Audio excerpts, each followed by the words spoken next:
Un día conmigo en un yoga teacher training en Bali, concretamente en Ubud.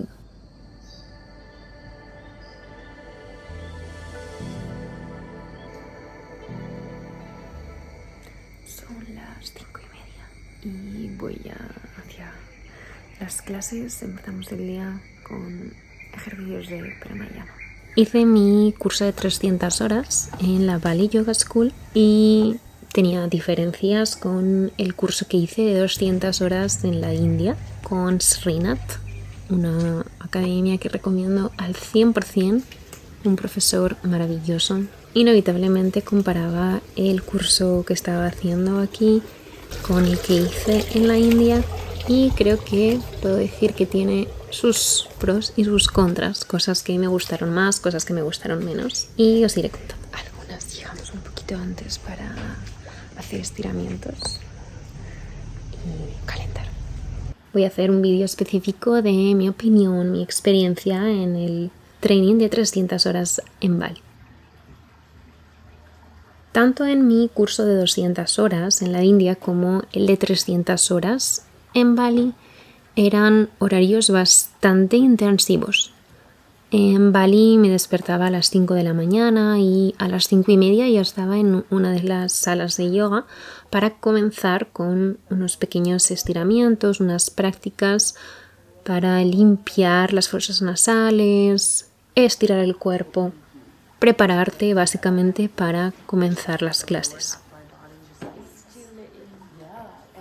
La primera clase que teníamos era clases de pranayama, una hora entera de teoría y práctica, algunos días más intensa que otros, y siempre se terminaba con una pequeñita meditación, relajación final. De ahí nos íbamos a las 7 de la mañana a clases de Vinyasa Yoga o Hatha Flow. Era una clase que duraba entre 1 hora y media o la mayoría de las veces 2 horas, muy intensa. Empezábamos con un pequeño calentamiento y enseguida íbamos aprendiendo una secuencia, un flow diferente que repetíamos una vez de manera más pausada. Luego una serie de repeticiones, 1, 2 o incluso 3, de manera más dinámica, realizando una respiración en cada asana.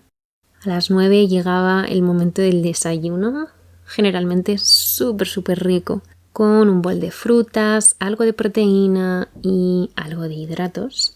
Todas las comidas que realizábamos en la escuela de yoga eran vegetarianas y se caracterizaban porque había bastante variedad de nutrientes y poquita cantidad. Después del desayuno teníamos clase de alineamiento o alineación, alignment, no sé muy bien cómo traducirlo. Corrección postural, por así decirlo, y ajuste en las asanas. Eran clases en las que íbamos viendo diferentes asanas, entendíamos cómo se debían colocar correctamente cada parte del cuerpo y qué ajustes podíamos realizar a los alumnos para corregir esas posturas, y veíamos también el uso de diferentes props, diferentes ayudas para practicar esa postura y poder ir aprendiendo poco a poco la correcta colocación del cuerpo. Después de 1 hora de clase teníamos clase de filosofía de yoga. Era una de mis clases favoritas y aprendí muchísimo.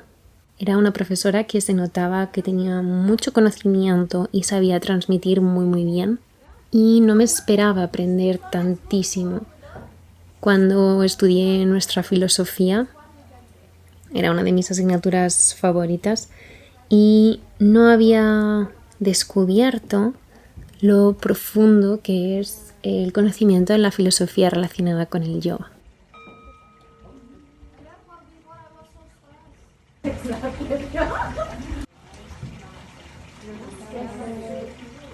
Es una de las enseñanzas, un descubrimiento que he realizado este mes que más valoro de este training.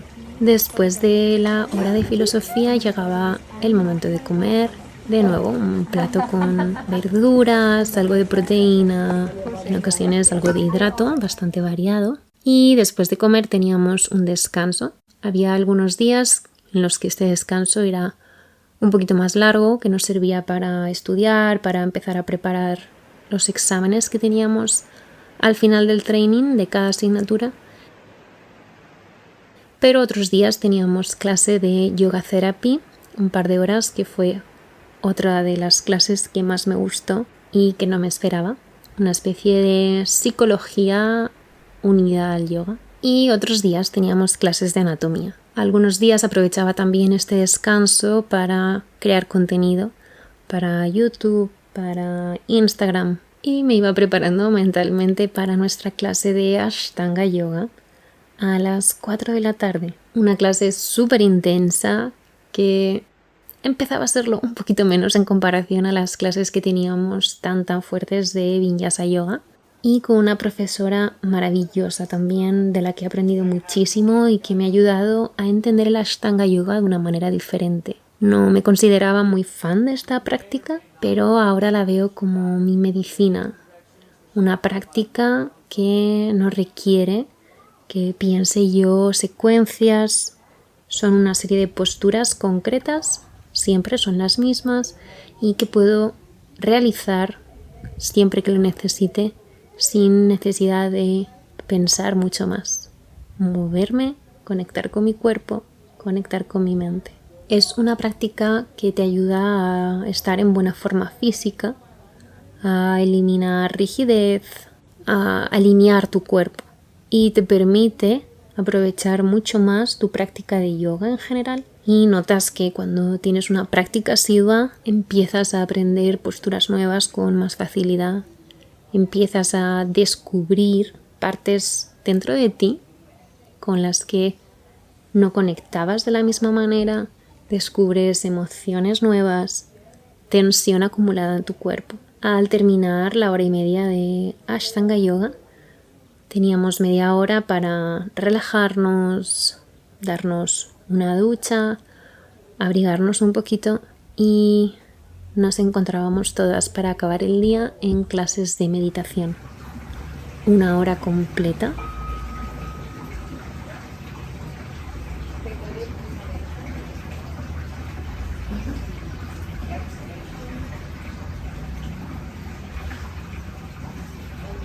Con técnicas nuevas que tampoco esperaba aprender, con la misma profesora que nos daba las clases de filosofía y pranayama, que era tan sabia y de la que nunca me olvidaré.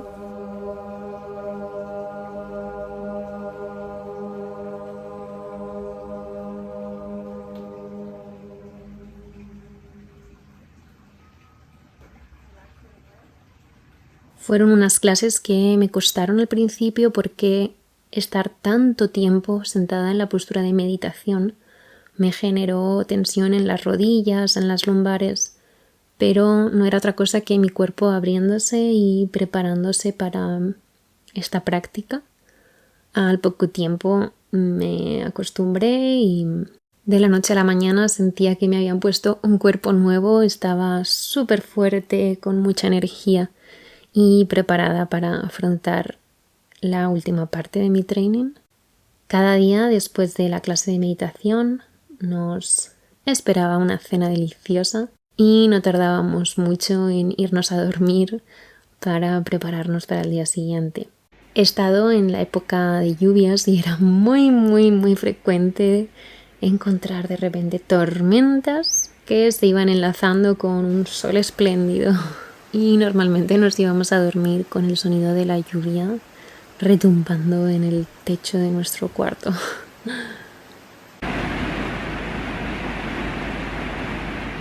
Teníamos clases de lunes a sábado y los sábados ya teníamos la mente en nuestro día libre. Generalmente me iba a pasar todo el domingo a Ubud a probar alguna cafetería rica y trabajar un poquito desde allí, para retomar fuerzas y empezar de nuevo la semana.